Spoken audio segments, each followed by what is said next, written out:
প্ৰতি মাননীয় ডক্টৰ হীৰেণ গোহাঁই, তাৰিখ 7 মাৰ্চ 2025 চন। বিষয়: ৰাইজৰ দল আৰু অখিল গগৈৰ সম্পৰ্কত ডক্টৰ হীৰেণ গোহাঁই ছাৰৰ মন্তব্য। শ্ৰদ্ধাস্পদে নমস্কাৰ গ্ৰহণ কৰিব। আমাৰ অসম কাকতত যোৱা 6 মাৰ্চ 2025 তাৰিখে আপোনাৰ এক বক্তব্য প্ৰকাশ পাইছে। বাতৰিটোৰ শিৰোনাম হ'ল অখিলৰ গতিবিধি আমি বুজি নাপাওঁ। ডক্টৰ গোহাঁই: তেওঁ দলৰ সিদ্ধান্তৰ বিষয়ে আমি কোনো ফুট নাপাওঁ।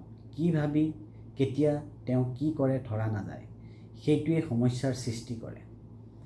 তেওঁ এতিয়া বিজেপি কংগ্ৰেছৰ পৰা সমদূৰত্বত থকাৰ দৰে কৰি আছে। সেইটো নিৰ্বাচনী কচৰত হয় নে নহয় তেওঁ বিবেচনা কৰা ভাল।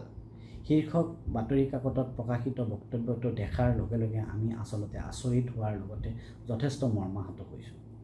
কথাখিনি সংবাদ মাধ্যমৰ সন্মুখত ৰাজহুৱাকৈ প্ৰকাশ নকৰি আমাৰ দলৰ সভাপতি অথবা দলৰ নেতৃবৃন্দক ব্যক্তিগতভাৱে মাতি নি ক'লে আমি ভাল পালোহেঁতেন।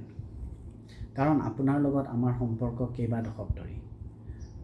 অসমৰ সমাজ জীৱনত, অসমৰ সংকটকালত সকলো সময়তে আপুনি বলিষ্ঠ ভূমিকা লৈ আহিছে। চৰকাৰৰ জনগণ বিৰোধী পদক্ষেপৰ বিৰুদ্ধে আপুনি সদায় দৃঢ়ভাৱে মাত মাতি আহিছে আৰু অসমৰ জনগণক দিগদৰ্শন কৰাৰ লগতে আমাকো এই ক্ষেত্ৰত উৎসাহ যোগাই আহিছে।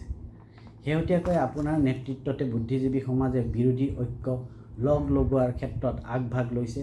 যোৱা 1 মাৰ্চ 2025 তাৰিখে বুদ্ধিজীৱী সমাজৰ নেতৃত্বত সোণাপুৰৰ আতিথ্য ৰিজৰ্টত অসমৰ বিৰোধী ৰাজনৈতিক দলে অংশগ্ৰহণ কৰা সভাখনত সকলো দলেই ইছ্যুভিত্তিক বক্তব্য ৰাখিছিল।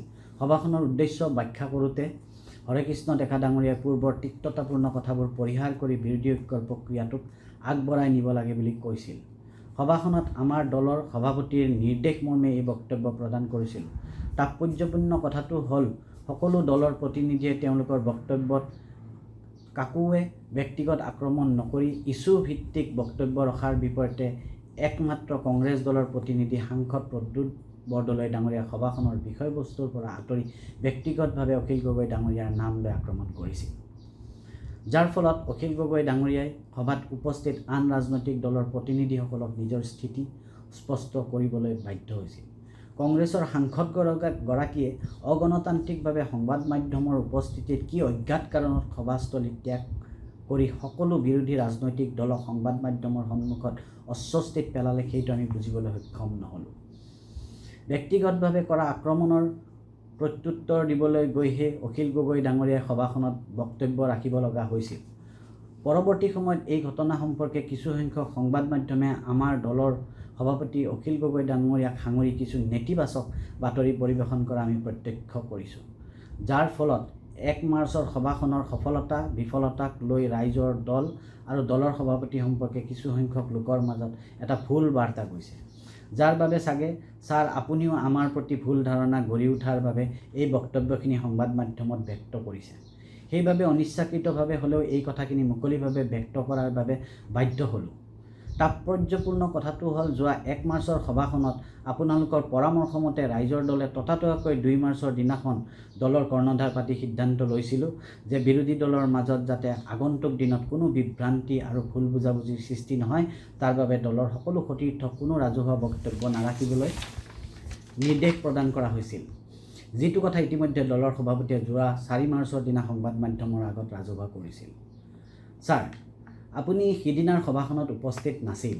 সেইবাবে শ্ৰীযুত প্ৰদ্যুৎ বৰদলৈৰ বক্তব্য, তেওঁৰ শাৰীৰিক ভাষা আৰু তেওঁ আকস্মিক সভা ত্যাগৰ দৃশ্য আপুনি প্ৰত্যক্ষ কৰিব পৰা নাছিল।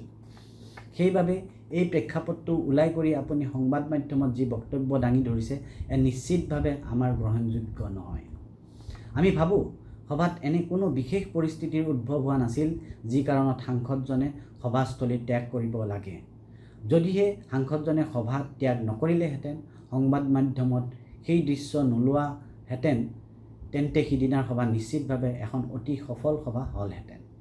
শেষত আমি পুনৰ দৃঢ়ভাৱে জনাওঁ যে কংগ্ৰেছ দলৰ লগত আমাৰ মতাদৰ্শগত বৃহৎ পাৰ্থক্য থকা স্বত্বেও কেৱল আৰু কেৱল সাম্প্ৰদায়িক ফেচিবাদ শক্তি বিজেপিক পৰাভূত কৰাৰ স্বাৰ্থতে ৰাইজৰ দলে 2026 চনৰ অসম বিধানসভাৰ নিৰ্বাচনত ঐক্যবদ্ধভাৱে অৱতীৰ্ণ হ'ব খোজোঁ।